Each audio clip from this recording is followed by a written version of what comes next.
이제 우리 하나님 말씀 같이 살펴보도록 하겠습니다. 오늘 우리에게 주신 하나님 말씀은 신약 성경 마태복음입니다. 마태복음 9장 18절부터 26절까지 말씀을 같이 살펴보도록 하겠습니다. 마태복음 9장 18절부터 26절까지 말씀입니다. 우리 성경책을 찾으셨으면 좋겠어요. 가지고 계신 종이 성경이나 핸드폰이나 아이패드나 가지고 성경책을 찾으셔서 읽으셨으면 좋겠습니다. 마태복음 9장 18절부터 26절까지 말씀 저와 여러분이 한 절씩 교독해서 읽도록 하겠습니다. 제가 먼저 읽겠습니다. 예수께서 이 말씀을 하실 때 한 관리가 와서 절하며 이르되 내 딸이 방금 죽었사오나 오셔서 그 몸에 손을 얹어 주소서 그러면 살아나겠나이다 하니 예수께서 일어나 따라가심에 제자들도 가더니 12해 동안이나 혈루증으로 앓는 여자가 예수의 뒤로 와서 그 겉옷가를 만지니 이는 제 마음에 그 겉옷만 만져도 구원을 받겠다 함이라. 예수께서 돌이켜 그를 보시며 이르시되 딸아 안심하라 내 믿음이 너를 구원하였다 하시니 여자가 그 즉시 구원을 받으니라. 예수께서 그 관리의 집에 가사 피리 부는 자들과 떠드는 무리를 보시고 이르시되 물러가라 이 소녀가 죽은 것이 아니라 잔다 하시니 그들이 비웃더라.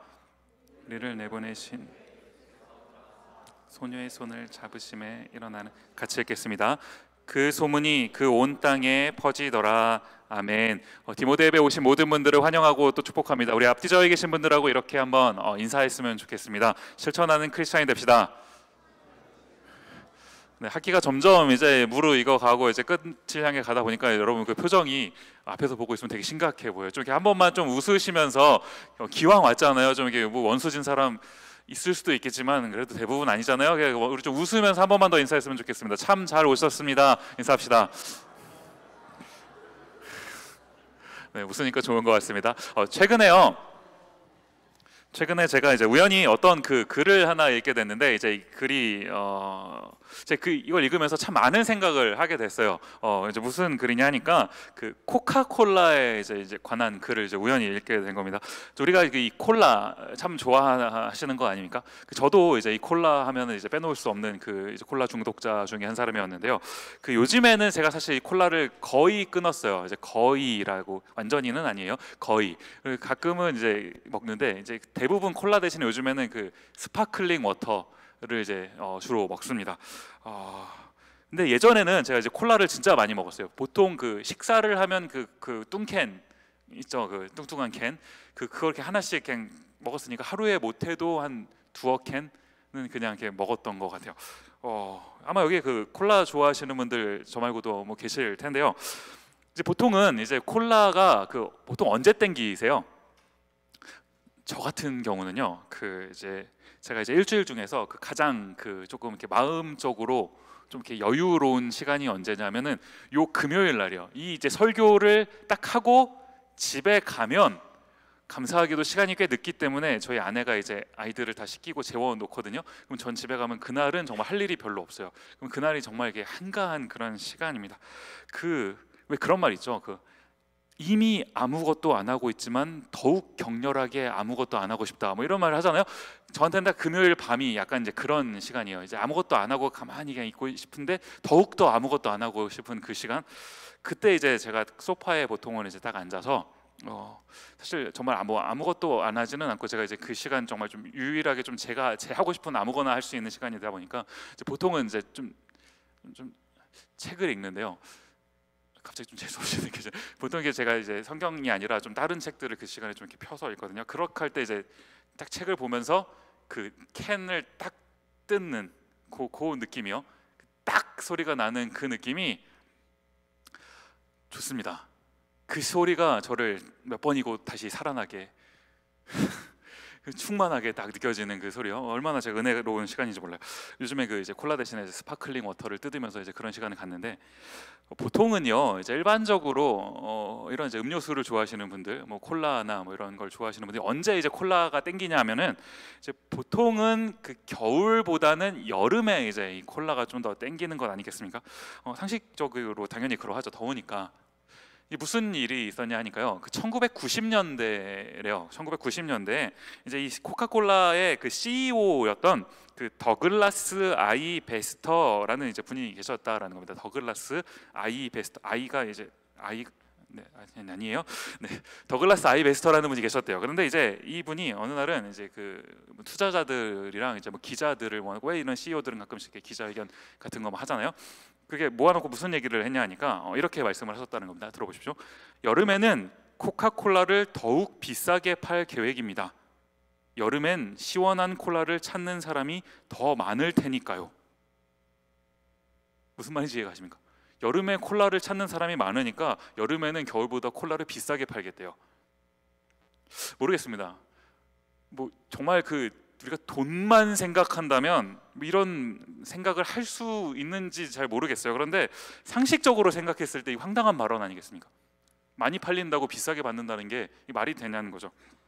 결국에는 이 발언 때문에 이제 이 CEO가 엄청난 그 욕을, 이제 비난을 얻어먹게 된 거고요. 결국에는 이제 해임되기까지 했다라는 겁니다. 이제 이때 요 과정 가운데서 이걸 지켜보고 있었던 그 젊은 경제학자인 그 리처드 탈러라는 분이 계셨대요. 이제 이분이 이제 이 광정을 쭉 지켜보시면서 이제 문득 그 질문이 생겼다라는 겁니다. 무슨 질문이 생겼냐 하니까, 아니 상식적으로 생각을 해봐도 이름 있는 대학을 졸업하고 코카콜라 CEO 정도면 아무 대학이나 나왔겠냐고요. 대학원까지 나오고 아마 박사학위도 있었겠죠. 이런 똑똑한 사람들이 왜 이런 뻔하고, 이분 표현입니다, 멍청한 생각을 하는 걸까? 라는 이제 질문을 가지시게 됐다라는 거예요. 제가 지금 이 예를 든다고 해서 혹시 여기 뭐 경제, 경영 전공하시는 분들, 이런 분들이 멍청하시다는 게 결코 아닙니다. 여러분 그 노여워하지 마시고 들어주세요.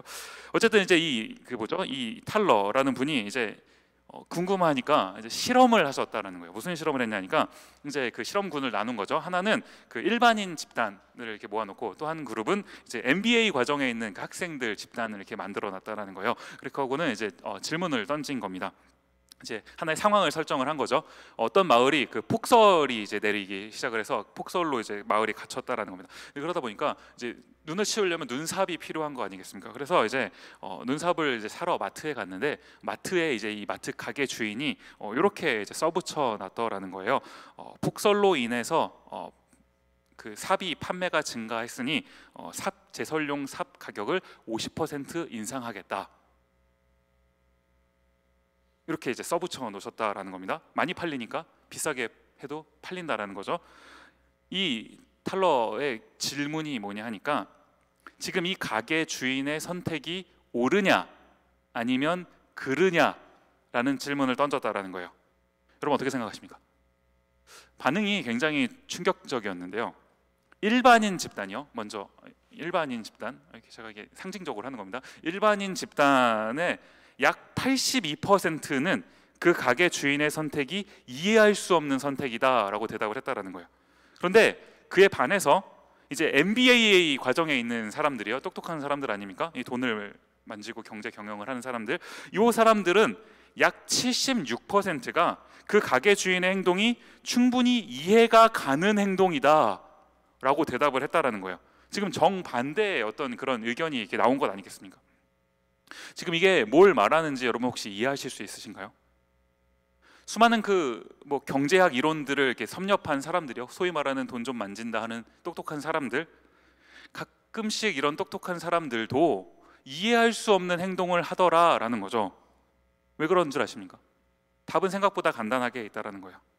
우리가 돈만 생각한다면요, 정말 다른 과정을 다 빼놓고, 다른 상황을 빼놓고 정말 돈만 생각한다면, 뭐 아까 그 코카콜라 CEO나 뭐 아까 방금 말씀드린 뭐 이 MBA 과정에 있는 이 학생들이나 그런 사람들의 생각이 100번 맞죠. 많이 팔리면 비싸게 받으면 돈 더 많이 받으니까요. 이 사람들 생각 100번 맞는 것 아니겠습니까? 그런데 실제 현실에서는요, 실제 현실에서는 어떠냐라는 거죠.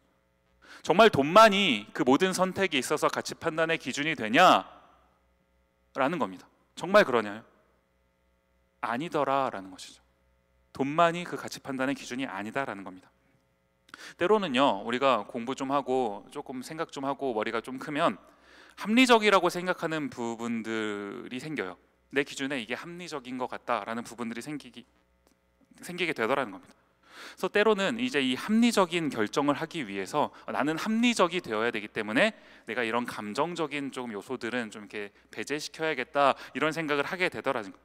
왜냐하면 감정에 휩쓸리다 보면 내가 이제 합리적인 생각을 못 하게 되기도 하니까요. 그러나 이 리처드 탈러라는 분이 뭐라고 주장을 하셨냐 하니까요. 한번 잘 들어보십시오. 진짜 합리적인 결정은 인간의 감정적인 요소를 고려하지 않고는 절대로 내려질 수 없다. 무슨 말인지 이해가 가십니까? 진짜 합리적인 결정은 인간의 감정적인 요소를 고려하지 않고는 절대로 내려질 수 없다. 모르겠어요. 이 부분에 대해서 동의하시는 분이 계실 수도 있고 동의하지 않는 분이 계실 수도 있겠죠. 여러분 어떻게 생각하십니까? 저는 오늘 한번 이 부분을 우리가 염두에 둔 채로 오늘 이 본문 말씀을 같이 살펴봤으면 좋겠다라는 거예요.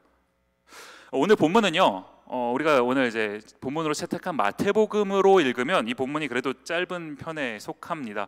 그래도 짧지는 않지만 그래도 짧은 편에 속해요. 그런데 똑같은 본문을 마가복음으로 가서 보시면 이 본문이 굉장히 깁니다. 왜 그러냐 하니까 이제 이 복음서에 보면 그 예수님의 그 행적을 이제 에피소드별로 이렇게 쭉쭉 단락별로 써놨는데 보통은 이제 예수님의 하셨던 행동들을 한 스토리당 하나씩 이렇게 보통은 기록을 해놨어요. 그런데 이제 오늘 본문, 우리가 함께 오늘 살펴볼 이 본문의 특징이 뭐냐 하니까 이 본문 속에서는 이 두 가지의 에피소드가 이제 겹쳐져서 기록이 되었다라는 겁니다. 이 두 가지의 에피소드가 겹쳐져서 내용이 길어졌다. 이게 뭘 말하는지 아십니까? 우리가 서둘러 살펴보지 않으면 설교가 길어진다는 것을 뜻하는 겁니다. 그래서 제가 좀 빨리 이 부분을 같이 여러분과 함께 살펴보려고 생각하고 있습니다. 자, 어떤 일이 있었냐 먼저 좀 보시죠. 마가복음으로 가서 보셔서 마가복음 5장 22절, 23절 말씀 보시면 이렇게 기록합니다. 회당장 중에 하나인 야이로라 하는 이가 와서 예수를 보고 발 아래 엎드려 간곡히 구하여 이르되 내 어린 딸이 죽게 되었사오니 오셔서 그 위에 손을 얹으사 그로 구원을 받아 살게 하소서 하거늘. 자, 무슨 일이 있었다는 겁니까? 회당장 야이로의 딸이 지금 거의 죽게 되었다라는 겁니다. 그래서 이제 예수님께 부탁을 하는 게 뭐냐 하니까 오셔서 내 딸을 좀 고쳐 주십시오. 이제 이런 부탁을 하셨다라는 거예요. 먼저 우리가 좀 살펴보고 싶은 게 뭐냐 하니까요. 이 회당장이라고 하는 직책에 관해서 여러분과 좀 살펴보고 싶은 겁니다. 회당이요. 이 회당이 뭡니까? 영어로 시나고그라고 하죠. 시나고게라는 말에서 이제 온 건데 회당이라는 게 뭡니까? 그 이스라엘은 우리가 이제 성경을 좀 보시면 알겠지만 그 신앙 공동체죠. 신앙이 중심으로 이루어진 이제 민족들입니다. 그러다 보니까 이 이스라엘 사람들에게 있어서는 이 신앙, 특별히 신앙에서의 중심지 어디겠어요? 예루살렘이라고 하는 곳이죠. 거기 가면 성전이 있으니까요.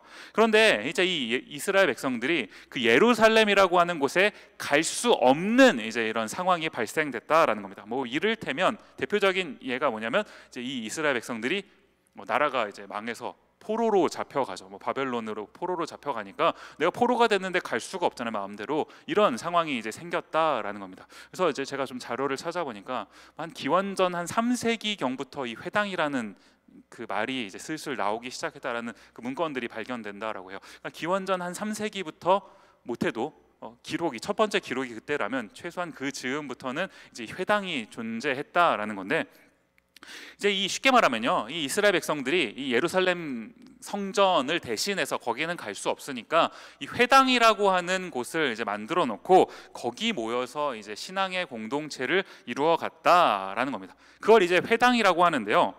그러다 보니까 뭐 당시에는 이 이스라엘 백성들이 거주하는 그 주변으로 해서 회당이라는 곳이 뭐 적지 않게 있지 않았겠습니까? 우리가 그 미국에도 보면은 한인 교회가 굉장히 많잖아요. 곳곳마다 비슷한 개념이라고 좀 보시면 좋을 것 같아요. 자, 예수님 당시에도요. 이 회당, 물론 이제 예루살렘으로 가시는 분들도 계셨겠죠, 그 중에는. 그러나 그 예루살렘까지 가기 어려운 사람들은 이제 이 회당에 모여서 신앙 공동체를 이루면서 신앙생활을 하는 이런 사람들도 있었더라라는 거죠. 오늘 본문에 등장하는 이 야이로요. 여러분 보고 계시는 본문의 야이로. 이 회당의 장이라는 겁니다. 이 회당의 가장 그 리더급이라는 사람이라는 거죠. 어떤 그 종교 활동을 할 수 있는 곳의 장이라는 말입니다. 얼핏 우리가 생각을 해봐도요, 한 교회의 그 담임 목사라고만 생각을 해봅시다. 한 교회의 담임 목사만 되더라도 아무나 담임 목사가 될 수는 사실 없어요. 목사가 되려면 그 기본적으로 요즘 세상에도 그 석사 공부까지는 해야 됩니다. 대학을 졸업하고 대학원까지 졸업을 해야 목사가 될 수 있거든요. 당시에 회당의 장이라고 한다면 아무나 뭐 이렇게 회당장이 될 수는 없는 거죠. 공부도 꽤 많이 한 사람이고요. 게다가 만약에 여러분 이 교회 담임 목사가 저라고 생각해 보십시오. 무슨 생각이 드시겠어요? 교회로 옮겨야겠구나. 그런 생각을 하죠. 제가 만약에 담임 목사라 그러면 여기 딱 오셨는데 이런 목사가 담임이래요. 그러면 무슨 생각이 들어요? 이 교회는 담임 목사가 굉장히 젊네 이러시지 않겠어요? 기본적으로 어떤 그 담임 장쯤 되면 그 나이가 그래도 좀 있다라는 소리 아니겠습니까? 여기도 마찬가지예요. 회당장쯤 되면 그래도 좀 연배가 있으신 그런 분이지 않겠냐라는 거죠. 그런 야이로가요, 오늘 본문에서 어떤 행동을 했냐라는 겁니다. 예수를 보고 어떻게 했다는 겁니까? 발 아래 엎드려 간곡히 구하여. 자, 우리 한번 상상력을 동원해서요, 2000년 전에 이 당시 예수님이요, 정확하게 우리가 알긴 어렵습니다만 예수님의 나이를 굳이 한번 추정해 본다면 몇 살일까요? 잘은 뭐 모르겠지만 그래도 대략 한 30대 초반이라고 우리가 생각해 볼 수 있을 것 같아요. 게다가 예수님은 당시 기준으로 본다면 많이 공부하신 분은 아닙니다. 아버지도 목수, 목사 아니고요, 목수. 본인도 목수. 지금에야 뭐 사실 직업에 귀천이 없다 뭐 이런 말, 사실은 지금도 직업에 귀천이 없는지 그거는 잘 모르겠어요. 이 부분도 생각해 볼 만한 부분이다 싶은데, 하물며 2000년 전 한번 생각을 해보자는 거예요.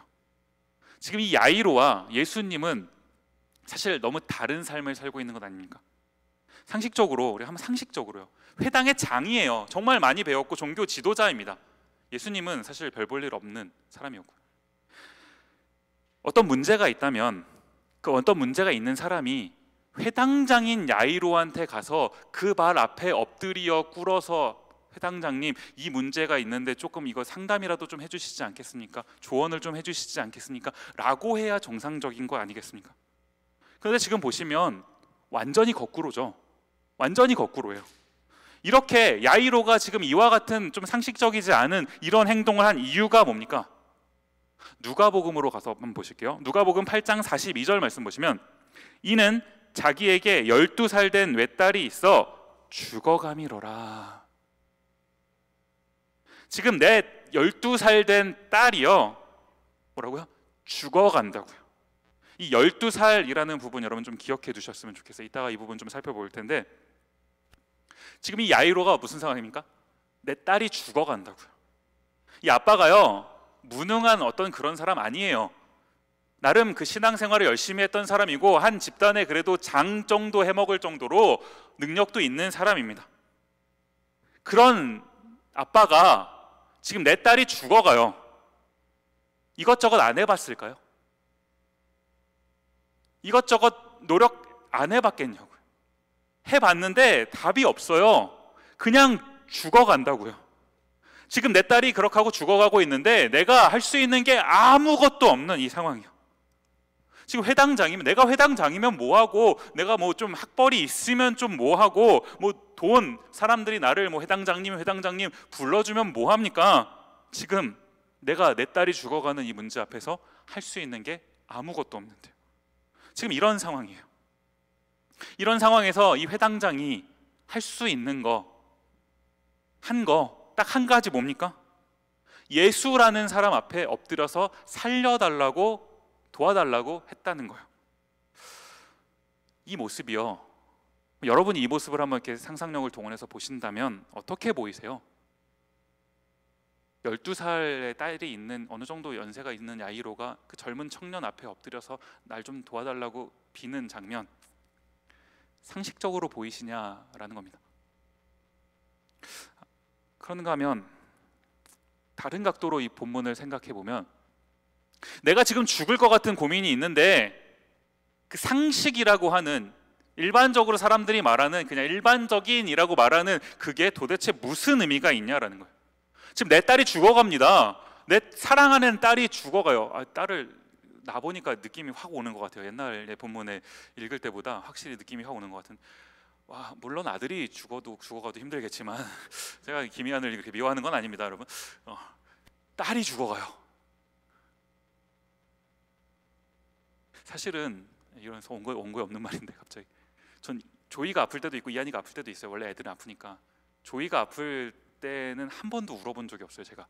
근데 김희안이 아플 때는 한번 눈물이 난 적이 있어요. 눈물이 나더라고요. 가면은 아빠 하면서 아빠 놀자 하면서 달려와야 되는데 얘가 아파갖고 이렇게 해롱해롱 하면서 가만히 있는데 갑자기 눈물이 핑 도는 거예요. 얘가 평소와 다른 모습을 보이니까.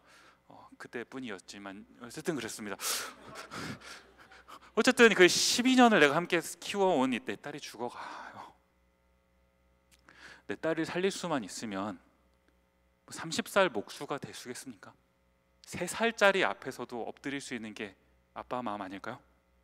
살릴 수만 있다면요. 살릴 수만 있다면 내가 뭘 못하겠습니까? 다행스럽게도요, 예수님이 이 회당장의 요청에 응하셨죠. 그래서 이제 회당장의 집으로 가십니다. 근데 제가 아까 전에도 말씀을 드렸지만 오늘 본문은 2가지 이야기가 겹쳐져서 있다고 되어 있죠. 지금 굉장히 위급한 상황이죠. 회당장의 딸이 죽어갑니다. 그런데 하필이면 그 타이밍에 한 가지 이야기가 여기 사이에 불쑥 끼어들었다라는 거예요. 무슨 이야기냐니까 마가복음 5장 25절로 가서 보시면 12해를 혈루증으로 알아온 한 여자가 있어. 여기 보시면 12해를 혈루증으로 알아온 여인이요. 여기도 지금 12라는 숫자가 등장을 하는데 이 부분도 좀 여러분 기억을 해주셨으면 좋겠어요. 자, 혈루증이라고 하는데 혈루증이라는 게 이제 뭐냐니까 제가 설교를 준비하면서 자료를 좀 찾아봤어요. 그랬더니 어떤 그 산부인과 이제 원장님이 이런 얘기를 해놓으셨더라고요. 아마 이제 이 복음서만 읽고 추정을 할 수밖에 없는 상황이니까요. 정확하게 알기는 어렵지만 추정하건대 아마도 뭐 자궁출혈이나 뭐 요 정도의 이제 병이지 않았을까, 출혈이 계속되는 이런 증상이요. 요 정도가 아니었을까라고 이제 추정해 본다 이런 말씀을 하시는데 뭐 어느 정도 동의가 가더라고요. 자, 이 혈루증이라는 병을 이제 구약 성경에는 레위기라는 성경에 보면은 유출병이다라고 이제 말을 하기도 합니다. 이 지금 하필이면 이 본문에서 이 병이 이제 여성에게 나왔다고 해서 이거를 이제 또 뭐 남성이 아닌 여성은 이러하구나 이런 뭐 성적인 차별로 여러분 이거를 이해하시면 곤란합니다. 상징적으로 우리가 이걸 좀 받아들였으면 좋겠는 거예요. 사실은 이게 여성이 아니라 이 인간 모두에게 해당되는 상황인 거거든요.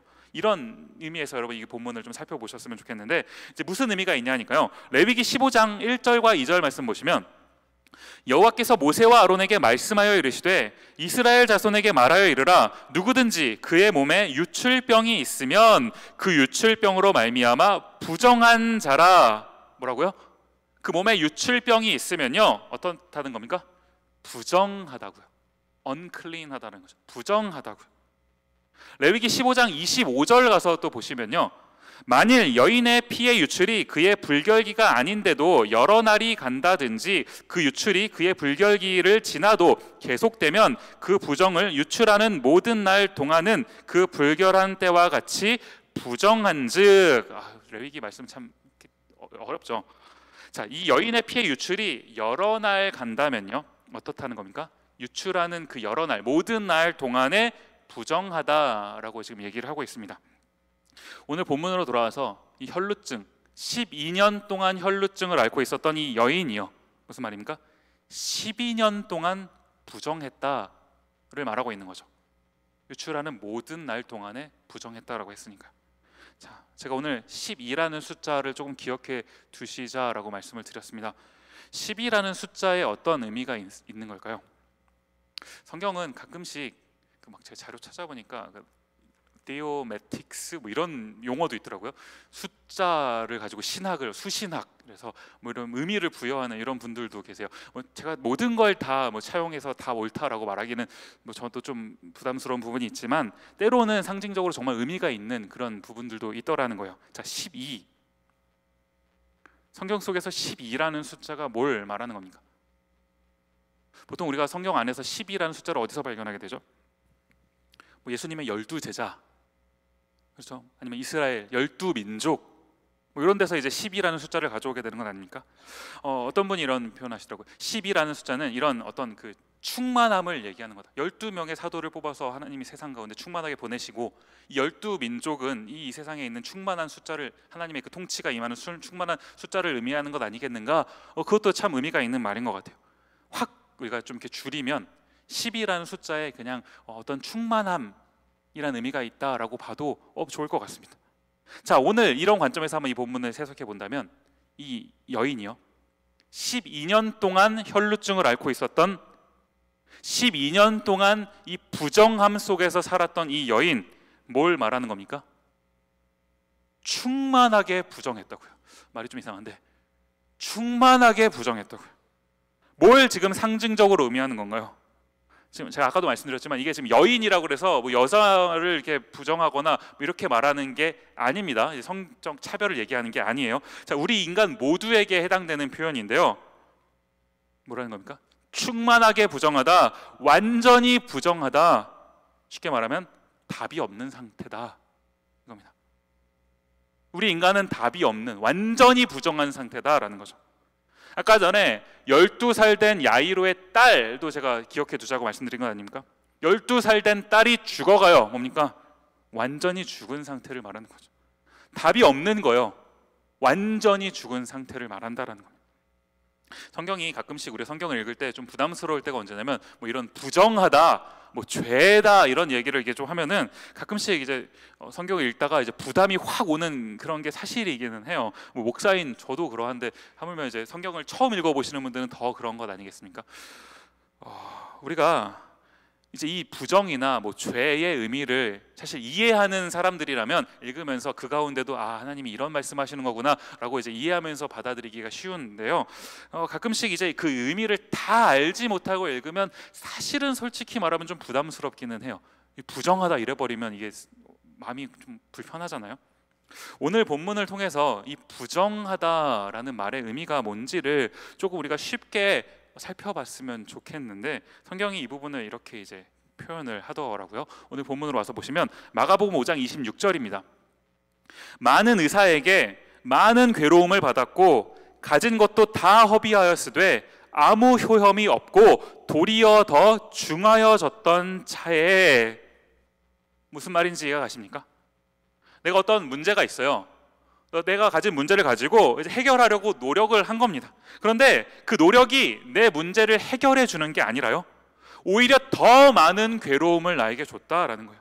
그 문제가 해결되고 고쳐지기는커녕 오히려 내가 있던 것마저, 내가 가진 것마저 다 허비해버리는, 더 중하여져 버리는, 이런 말, 더 상태가 악화됐다라는 것 아닙니까?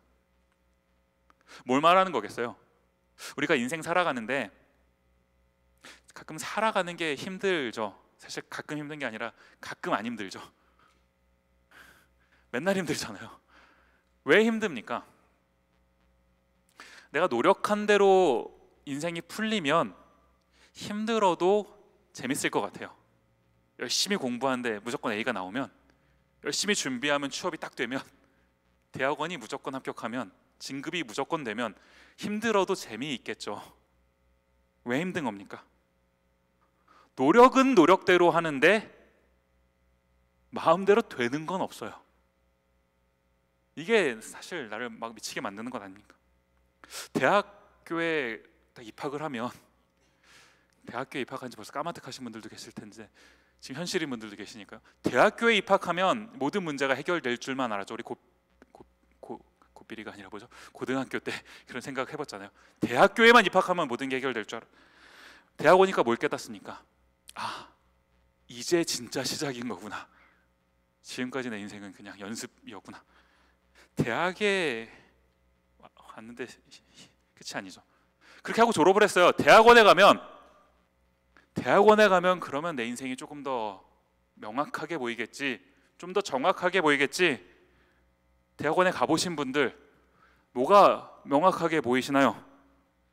뭐가 정확하게 보이시나요? 내 인생이 정말 막막하구나라는 게 정확하게 보이시는 것 아닙니까? 학부 시절에는 희미하게 보이던 게 대학원에 가는 순간 내 인생이 정말 막막한 거구나, 정확하게 보이죠. 직장에 가니까요, 어떻습니까? 벌써 막 쉬는 소리가 나오는 거 아닙니까? 더 막막해진, 더 괴로움이. 결혼을 하면 정말 답이 없고, 아이고 어머나 무슨 못 들은 걸로. 네. 인생이 그런 거 아닙니까? 우리 인생의 문제가 뭐예요? 해결하려고 그 스텝마다 해결하려고 발버둥을 치는데 사실은 해결되기는커녕 끝없는 괴로움이 생겨요. 제가 가끔씩 지체들 만나서 신방할 때 이런 얘기하거든요. 인생이 꼭 그 슈퍼마리오 같다. 스테이지 1을 클리어하면 스테이지 2가 나와요. 3가 나와요. 4가 나와요. 도대체 끝판왕은 언제 나오는 건지. 이게 우리 인생 아닙니까? 오늘 본문에서 두 가지 이야기가 겹쳐지죠. 성경에 뭘 강조하고 싶냐라는 겁니다. 지금 이 혈루증을 앓는 여인이요, 12년 동안 부정하게 지냈어요. 답이 없는 것 아닙니까? 죽을 지경이에요. 그러니까 지금 그 상황에서 예수님 만나보겠다고 나온 것 아닙니까? 그런데 이 예수님하고 여인이 어쨌든 어떻게 만나게 됐어요. 그래서 얘기를 막 나누고 있습니다. 대화를 하고 있는데 그 상황에 또 어떤 일이 발생됐어요? 지금 두 가지 이야기가 겹쳐졌다고 그랬잖아요. 누가복음 8장 49절 말씀 보시면, 아직 말씀하실 때, 여인과 아직 예수님 대화하실 때요, 회당장의 집에서 사람이 와서 말하되 당신의 딸이 죽었나이다. 선생님을 더 괴롭게 하지 마십시오. 아직 말씀하실 때요, 이 여인과 아직 대화가 끝나기도 전에 무슨 일이 생겼다는 겁니까? 회당장의 딸이 죽어버렸다고요. 여러분, 지금 이 상황이 상상이나 우리 가십니까?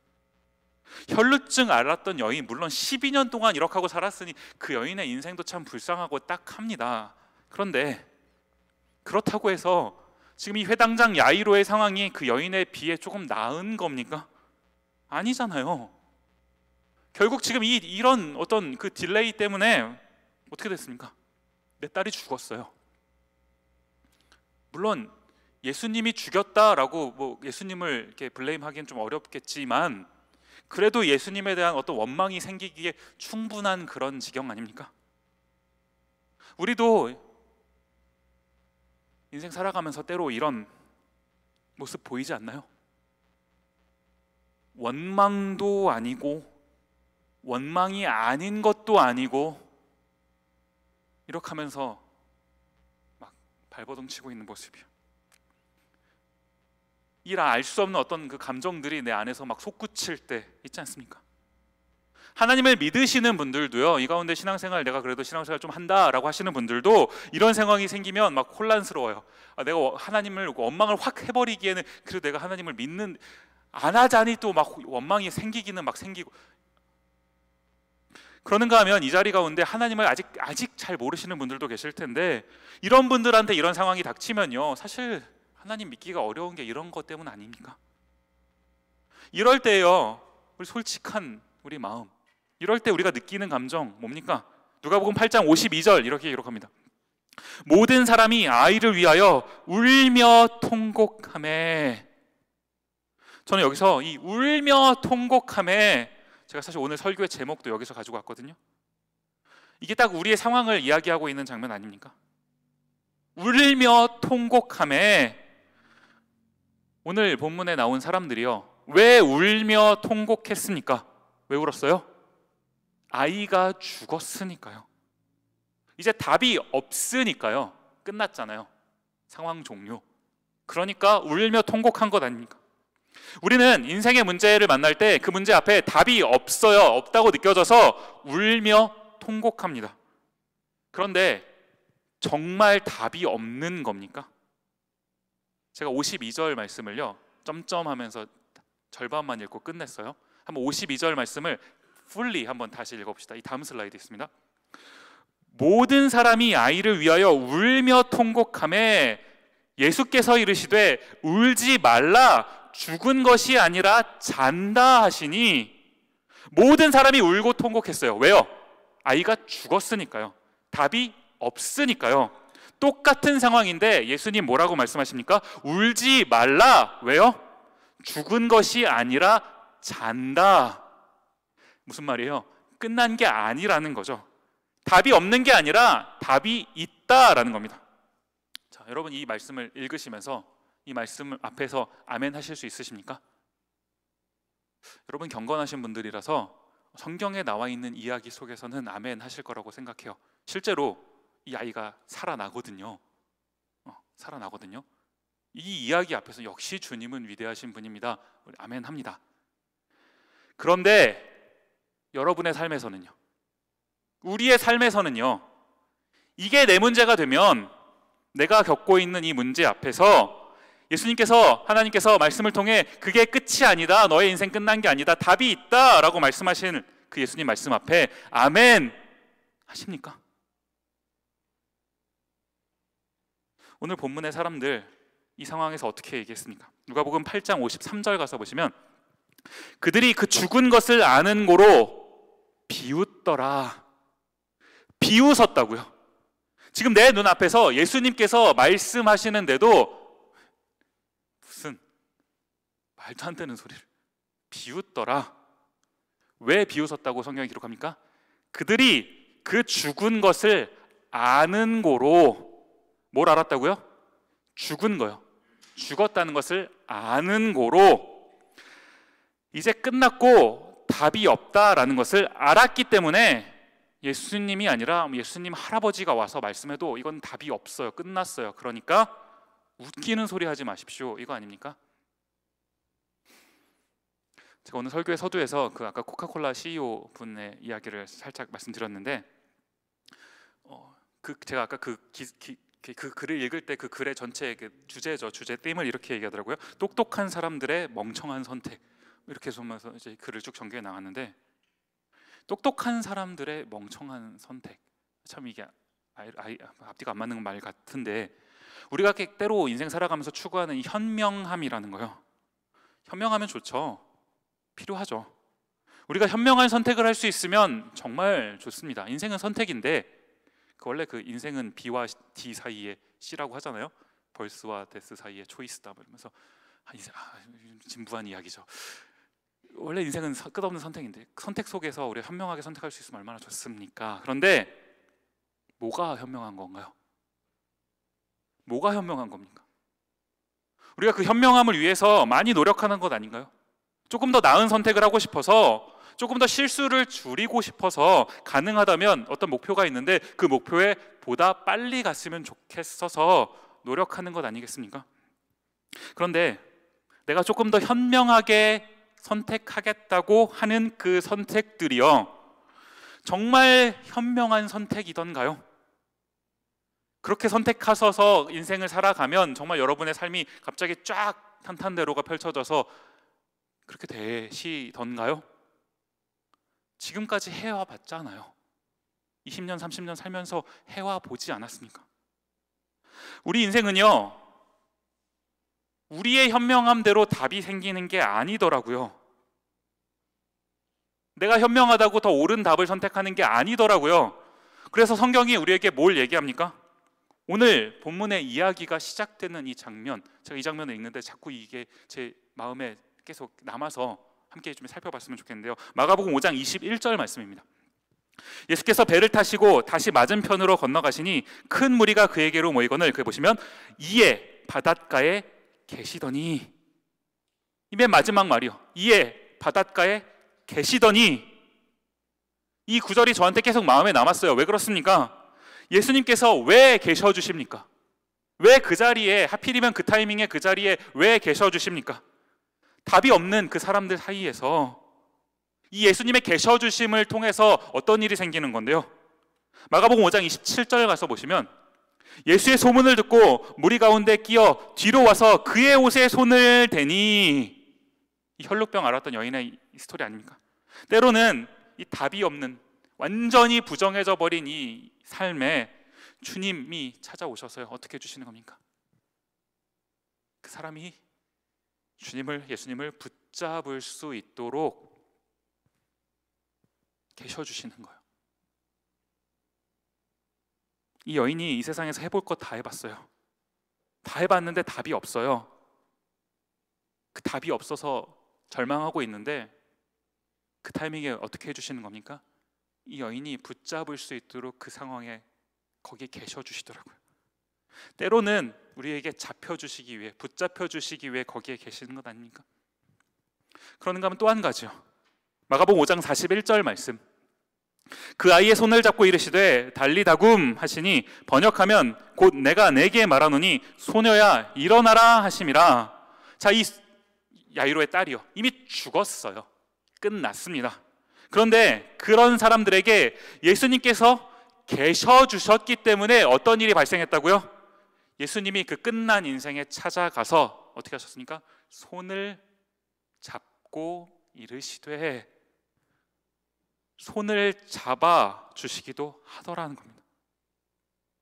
때로는 답이 없는 인생 가운데 앞에 나타나셔서 잡혀주시기도 하고, 우리가 손 잡으면 잡을 수 있도록 잡혀주시기도 하고요. 때로는 우리가 잡을 힘도 없어서 무력하게 있을 때 우리의 손을 잡아 일으켜 주시기도 하고요.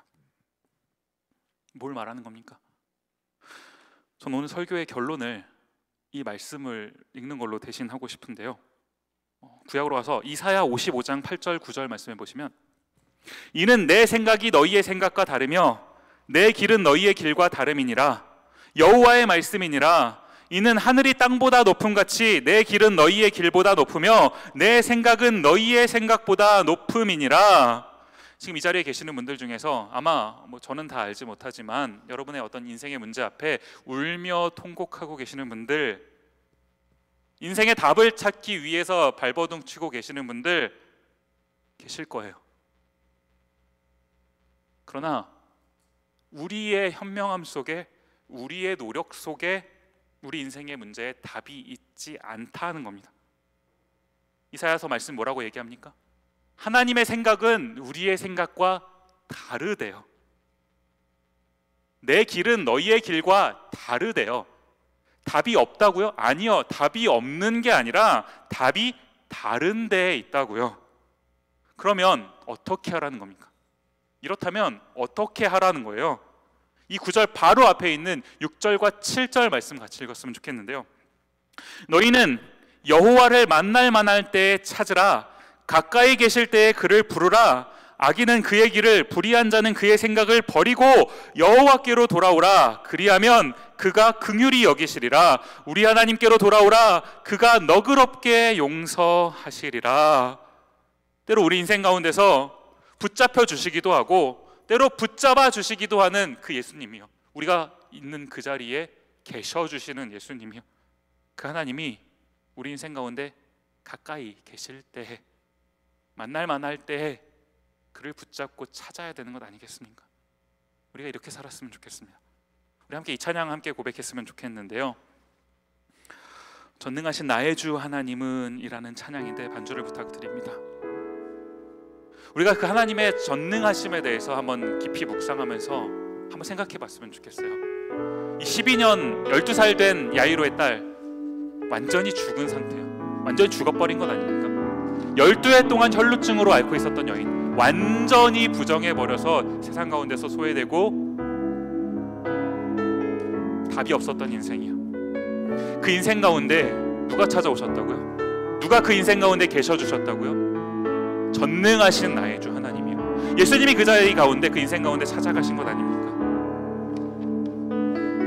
내 생각과 내 기도와 내 간구대로 응답해 주시지는 않았는데 주님이 어떻게 응답하십니까?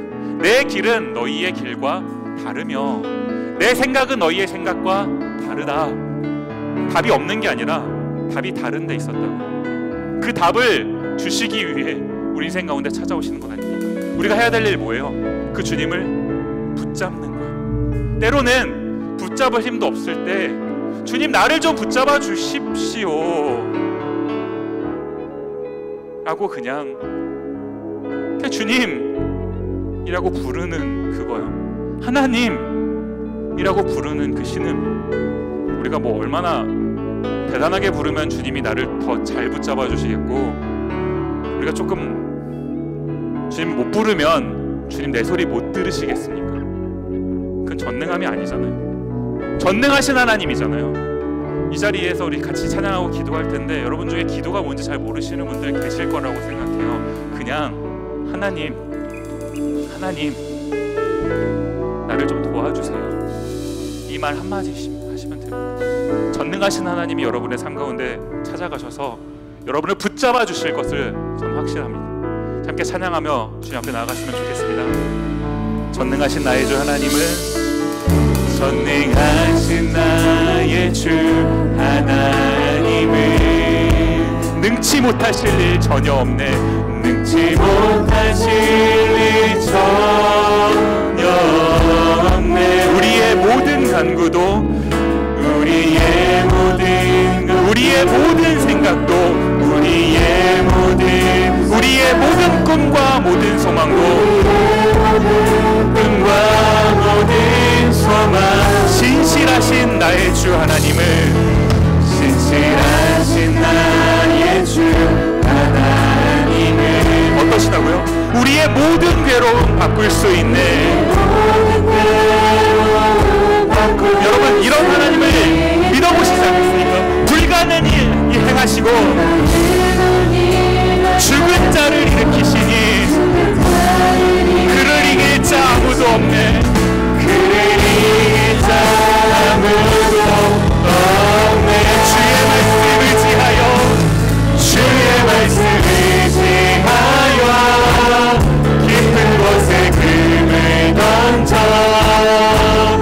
오늘 그가 놀라운 일을 이루시는 것 보라. 주의 말씀을 지하여 믿음으로 금을 던져 믿는 자에겐 능치 못함 없네. 한 번 더 찬양하겠습니다. 전능하신 나의 주 하나님은, 전능하신 나의 주 하나님은, 여러분 이 사실을 정말 믿으십니까? 능치 못하실 일 전혀 없네.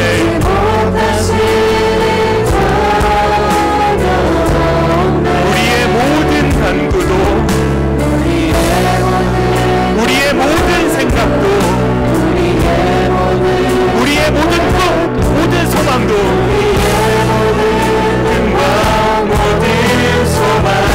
신실하신 나의 주 하나님은, 신실하신 나의 주 하나님은 우리의 모든 괴로움 바꿀 수 있네. 우리의 모든 괴로움 바꿀 수 있네. 불가능한 일 행하시고 불가능한 일 죽은 자를 일으키시니 그를 이길 자 아무도 없네. 우리가 해야 되는 거지요. 주의 말씀을 지하여, 주의 말씀을 지하여 금을 던져 오늘 그가 놀라운 일 행하시는 것보다 놀라운 일을 이루시는 주의 말씀을 지하여 믿음으로 금을 던져 믿는 자에게 능치 못한 고백하신 지가 주의 말씀을 지하여, 주의 말씀을 지하여 깊은 곳에 금을 던져 오늘 그가 놀라운 일을 이루시는 것 보라. 주의 말씀을 지하여 믿음으로 금을 던져 믿는 자에게 능치 못함 없네. 한번 고백하시면서 믿는 자에게 능치 못함 없네. 믿는 자에게 능치 못함. 한번 고백하십시다. 믿는 자에게 능치 못함 없네.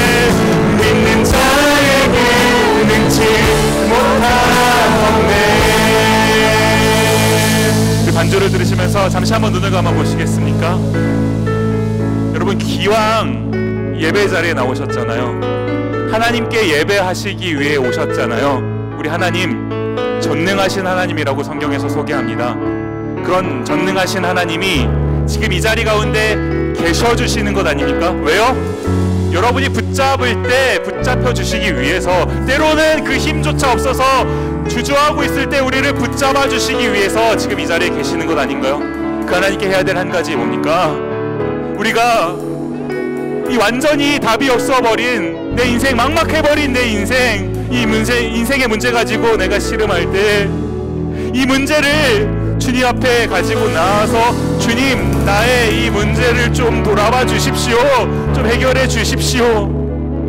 우리한테 이게 필요한 건 아닌가요? 우리 함께 하나님께 기도하며 나아갈 때 여러분이 가지고 계시는 어떤 그 기도의 제목이 뭔지 저는 다 몰라요. 저는 잘 모릅니다. 그러나 여러분은 그 기도의 제목을 가지고 계신 것 아닙니까? 이제 하나님께서 그 기도의 제목을 들으시기 위해 여러분 곁에 계십니다. 그 하나님께 한번 속삭이듯 말씀해 보시지 않겠습니까? 하나님, 나의 이러한 괴로움을 주님 아시죠? 주님, 해결해 주십시오. 내 인생을 좀 붙잡아 주십시오. 우리 하나님께 한번 간절함으로 야이로가 그 간곡히 주님 발 앞에 엎드려 얘기했던 것처럼 우리 간절한 마음으로 한번 주님 앞에 기도하며 나아가는 시간 갖도록 하겠습니다. 함께 기도하겠습니다. 고마우신 아버지 하나님, 오늘 이 시간 주님 앞에 나온 주님의 자녀들이 있습니다. 여러 가지 기도의 제목들, 우리 인생 가운데 풀리지 않는 인생의 문제들을 가지고 우리가 주님 앞에 나왔습니다. 존귀하신 아버지 하나님이시여, 이들의 신음소리에 귀 기울이시며 아버지 하나님, 이들의 부르짖음에 응답하여 주시옵소서. 답이 없어서 내 인생 가운데 아버지 하나님 답을 찾기 위해 발버둥 쳤지만 답이 없어서 아버지 하나님 그 문제를 가지고 주님 앞에 나옵니다. 주여, 들으시고 응답하여 주시옵소서. 그 인생 가운데 찾아오셔서 아버지 하나님께 답이 되어주셨던 그 주님, 오늘 나의 인생 가운데도 우리의 인생 가운데도 찾아와 주셔서 주님 답이 되어주십시오.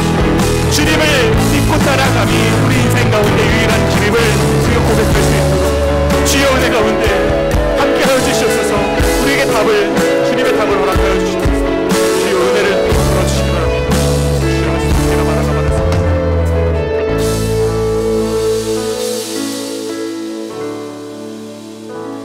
고마우신 아버지 하나님, 감사합니다. 주님, 우리가 주님 앞에 나와서 주님을 예배할 수 있게 항상 그 자리에 계셔주시는 것, 그것이 은혜임을 고백합니다. 주님, 세상 가운데서 답을 찾기 위해 발버둥 쳐봤는데 사실 답을 찾을 수가 없어서 너무 막막하고 힘든 인생이 우리 인생입니다. 그 문제를 가지고 주님 앞에 왔습니다. 주님, 우리 작은 신음소리에도 응답하여 주시고 우리가 주님을 부를 때 우리에게 오사 우리를 품어주시며 우리를 인도하옵소서. 때로는 주님을 붙잡을 힘도 없어서 낭망할 때 주님, 우리 인생 가운데 찾아오셔서 손 내밀어 붙잡아 주시고 우리 인생을 다시금 일으켜 세워주사 주님, 살아갈 수 있는 은혜를 허락하여 주옵소서. 주님만이 우리 인생의 길이고 주님만이 우리 인생의 유일한 희망임을 다시 한번 고백하며 나아갑니다. 주여, 은혜로 우리를 붙잡아 주옵소서. 감사드렸고 예수님 이름으로 기도드립니다. 아멘.